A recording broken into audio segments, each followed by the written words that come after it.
I do love this Stars and Stripes hat.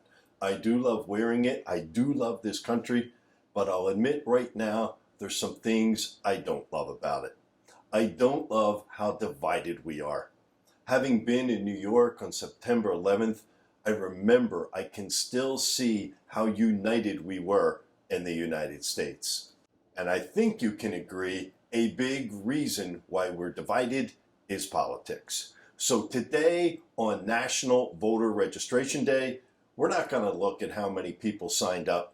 We're going to look at the money. We're going to follow the money. We're going to show you the money. And we're going to show you where it's going and where it's flowing as it impacts Arizona. The 2020 election. Raise your hand if you're so done with it. If you're tired of all the nasty political attack ads and the begging for your money ads from politicians who usually don't put any of their own money into getting elected. Now, if you're like me, it's you who may feel you're under attack. Anytime you pick up the phone, there are robocalls, there are emails, there are texts. And if you go online, there are ads. If you turn on the TV or the radio, there are ads. You can't get away from them. And the messaging for them is all over the place. Let's show you the money. Let's follow the money as it affects Arizona. This data of Open Secrets is collected by the Center for Responsible Politics. Gotta love the name, don't you? These numbers are as of September the 8th.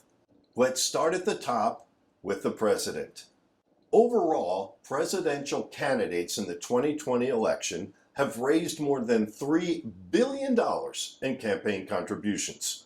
As for the two left standing, Joe Biden is ahead of Donald Trump, and the Libertarian campaign is a millionaire. The eyes of the nation are on Arizona for the U.S. Senate race, where incumbent Martha McSally may be losing big in every single poll, but what's worse is she's only raised about 2/3 of what Mark Kelly has.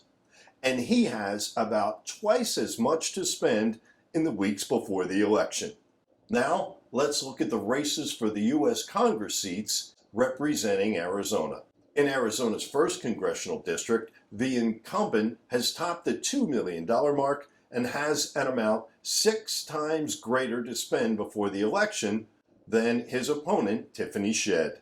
In District 2, another Democratic incumbent, Ann Kirkpatrick, is running away in the riches department.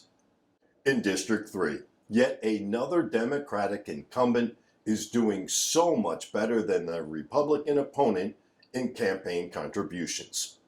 Though the dollars are less than in other districts, the race in funding here is absolutely no contest. Let's go to District 4, where the Republicans have turned the table. Incumbent Paul Gosar is going to the bank with more than 10 times the amount than his opponent. District 5 shows a similar outcome.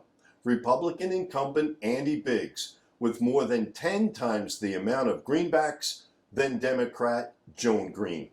And the difference of cash on hand is staggering. Now, District 6, this one is different. It's the only one where an incumbent member of Congress from Arizona is getting less in campaign contributions than a challenger. Republican David Schweikert was expected to be in trouble in this race, and following the money trail shows he may well be. District 7 shows another Democratic incumbent winning the money game. Ruben Gallego is way ahead of Republican Josh Barnett. District 8 is going Republican for funding. Debbie Lesko is way ahead as she seeks re-election. I think we can guess whose ads we'll be seeing more of in the remaining weeks of the campaign. And in District 9, incumbent Greg Stanton has by far the bulk of the lunch money. Republican Dave Giles may have to borrow money for a sandwich, as his campaign to turn District 9 red is already in the red a couple of $1,000. In total, 6 of 9 Arizona races for the U.S. Congress are being won financially by Democratic candidates. Finally, I leave you with this. If you're one of those political junkies who loves all this stuff and wants the campaigning to continue forever, there is hope for you. There is a chance. In fact, there are 64 chances. This comes from my LinkedIn connection, Kevin Knight. He is the Deputy Chief of Staff for Congressman Schweikert.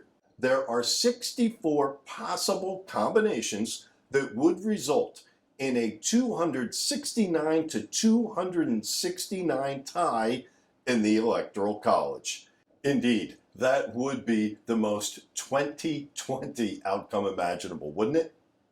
Whatever you do, make sure you register to vote by October the 5th. Make sure you vote and make your voice heard. And I ask you, do so in a way that remembers we are all Arizonans. We are all Americans. We are all human beings. So if you would, join me, be respectful, and cast a vote for the good old-fashioned golden rule.